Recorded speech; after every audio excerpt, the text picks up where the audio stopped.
talk about paying attention to what we're doing. I think that people are pretty much on autopilot.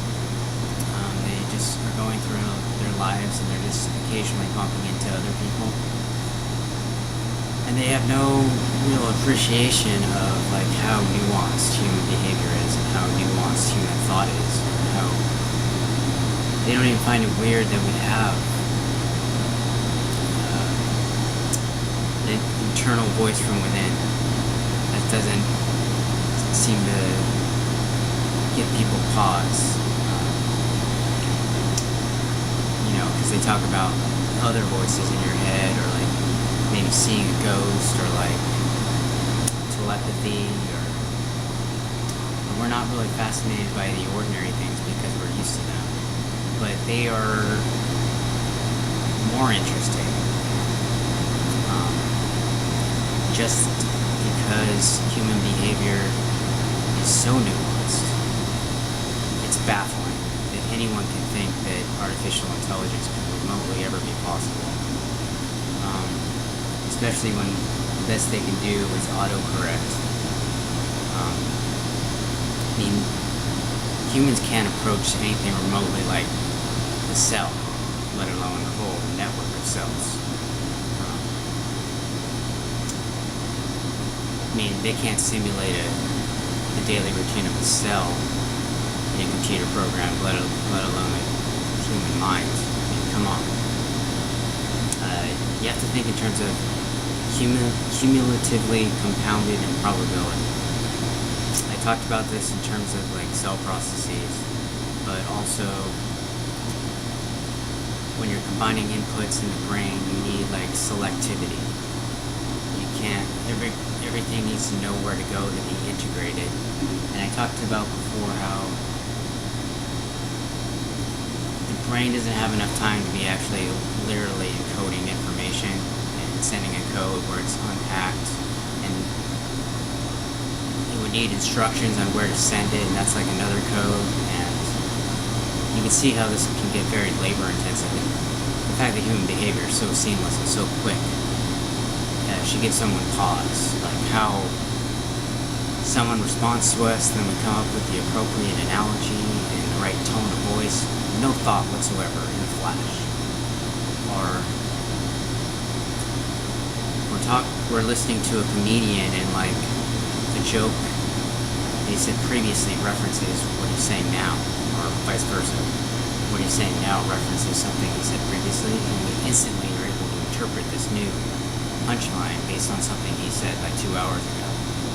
And there doesn't seem to be any time for retrieving like some sort of form of stored information to send it in a code with this other information, and somehow that's mixed together for processing.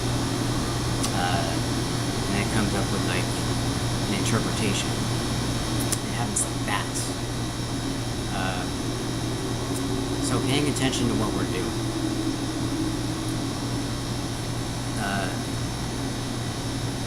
Take, for example, like you're trying to lock the door and you have a coffee in one hand, and you don't want to put the coffee down because you don't want to put it down because then you have to pick it back up. So you're trying to lock the door, and then you hit like a threshold of frustration and you can't close it, so you put it down, or you maneuver a little bit. We're always doing like the minimum change to our normal schema and our normal method, and then when reaches a threshold of frustration, we like modify or change. Sometimes we change our goal altogether. I mean, I wish that like computers had like an external like stop process button instead of having to go into Windows and click on something to stop the process because you don't want to wait for the stupid slow program to load. You're not interested that much. They should have an external manual override. So basically what I'm saying is like sometimes we give up on the goal, not simply on the way of accomplishing the goal.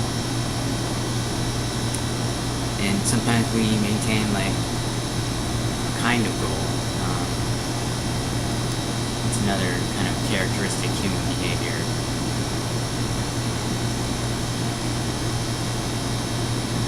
We suppose like an intruder comes in and we're in our kitchen. We've never thought to use like the toaster as a weapon, but we immediately just pick it up and throw it at someone because it's a hard object. But there's no thought like hard objects. There's no conscious thought. We just do it. We generalize.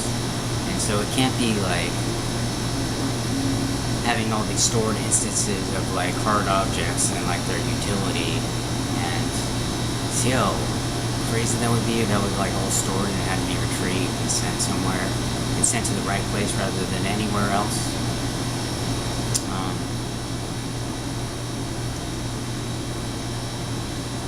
So it's kind of like we're on autopilot. We're not trained to think about ourselves in that way. We're just trained to operate. So what else? I'm not saying that memories aren't symbolically accessed in the brain. So I'm saying that memory is not in the brain, but it is symbolically accessed in the brain through criteria. And that's why like something can remind us of something or remind us that we have to do something. But there's something visually similar or something similar that's triggering. There's like criteria. I've already talked in previous podcasts about causation is sort of like magic because it's discontinuous. Well, association is even crazier. The question is not like how does one thought lead to the next. The question is why. That's really interesting because it's got your whole memory from your entire life to access, and it's biased towards recentness and uniqueness. Let's see.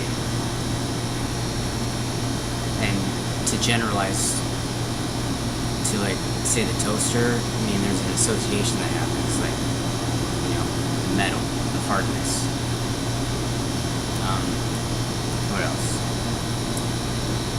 Our expectations. I mean, we're constantly operating on expectations and we don't even notice them until they're violated. You can see this like in pitching, change-ups and stuff like that. You can see it like you go around the corner driving your car and you expect to see like a red house right there, but one day it's just not there. It got torn down and you're a little confused for like a brief second.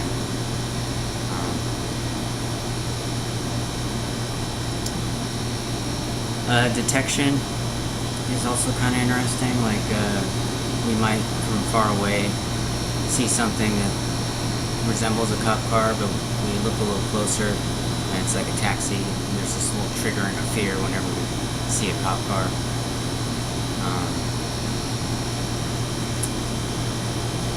And as we're operating on these expectations, I mean, we know like all these sequences of procedures to do,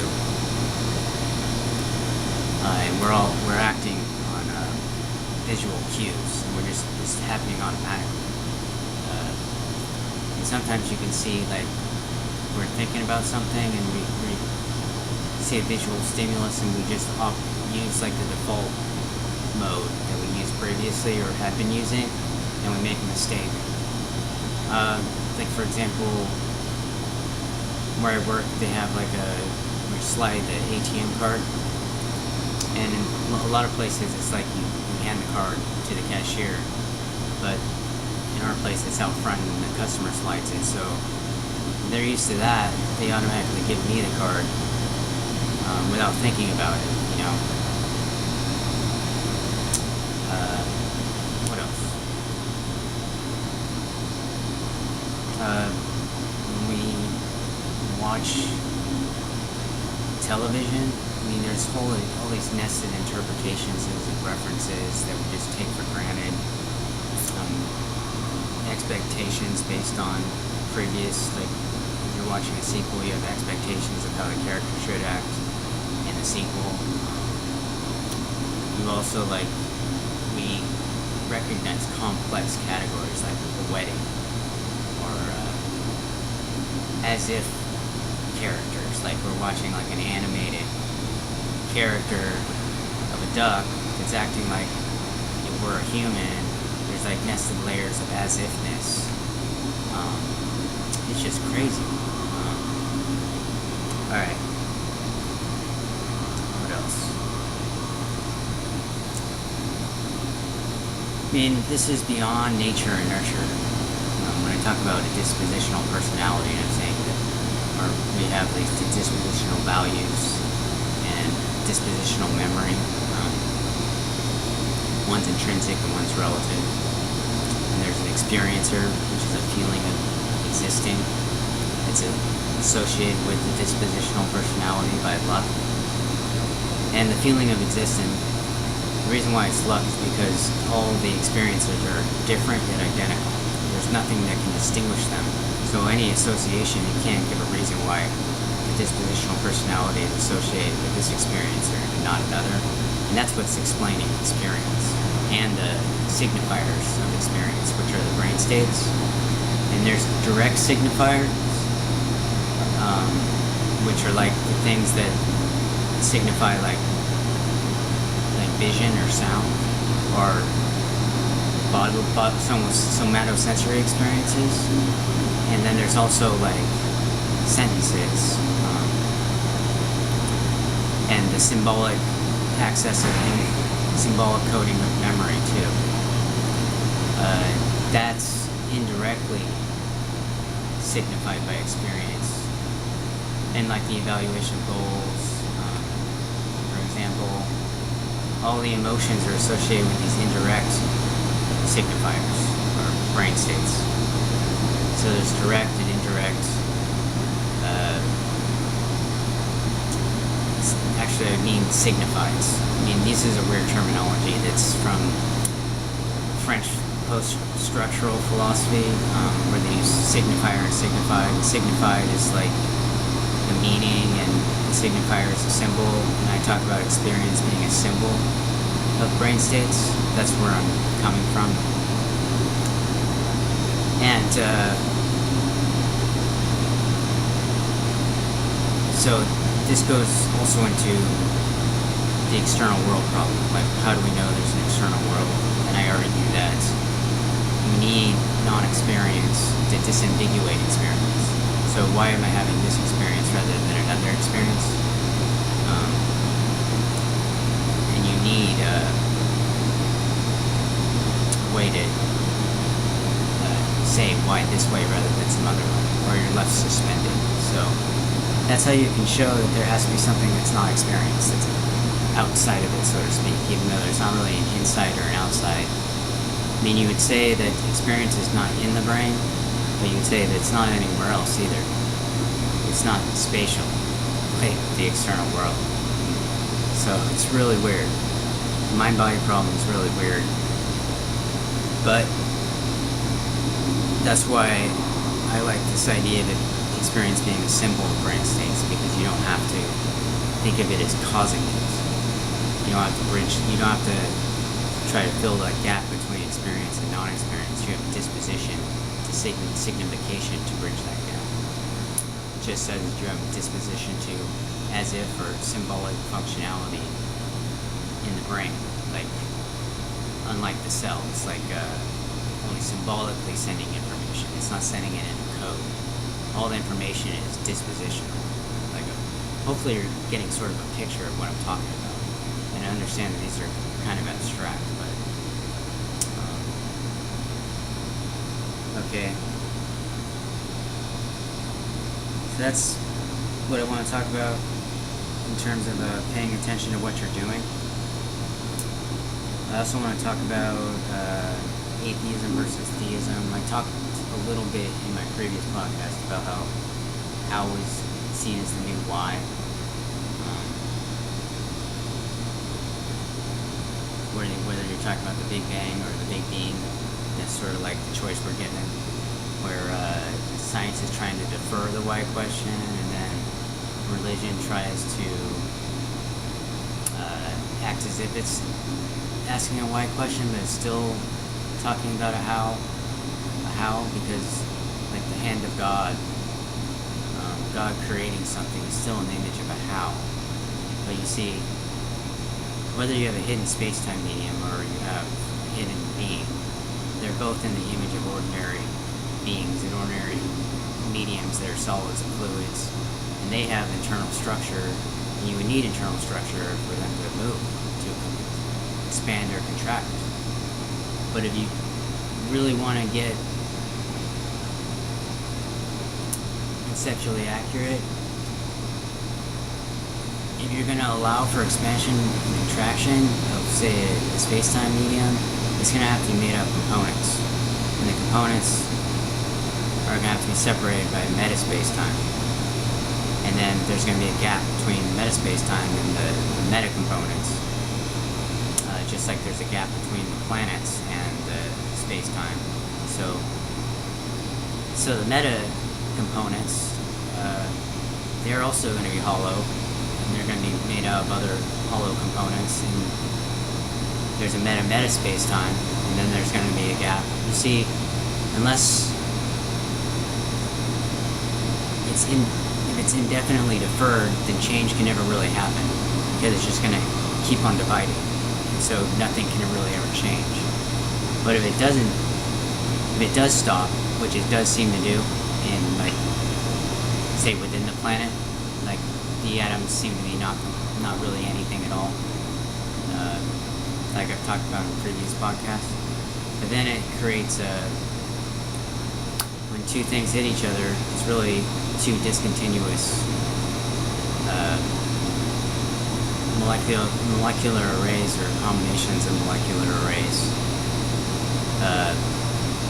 and they're not hitting each other, and they're not composed of anything at all. So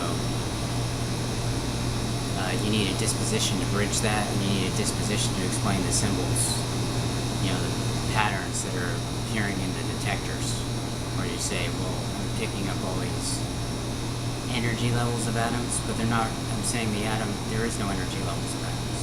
There is no internal structure of an atom. But there are symbols of them that exist in the detector, which is a molecular array. And I talked about how it has to be hollow, and what else?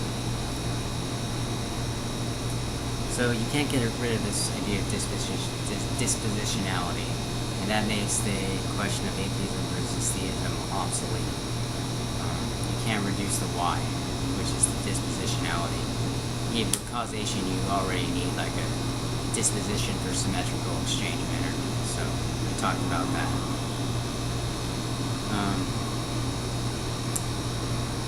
What else?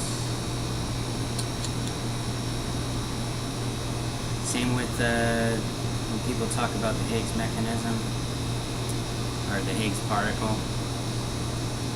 It's just an assumption that it's the Higgs mechanism. Higgs mechanism is a whole different thing. Like, that's saying that there's this particle that excretes something that gives this excreted something to other somethings that they call mass. But all these particles seem to be zero-dimensional in the first place, and only exist symbolically because we can't imagine something that's zero-dimensional. We can't imagine something that's zero-dimensional that moves. I talked about that in the last podcast too.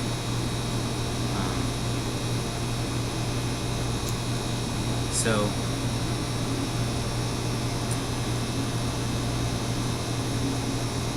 what else do I want to say about that?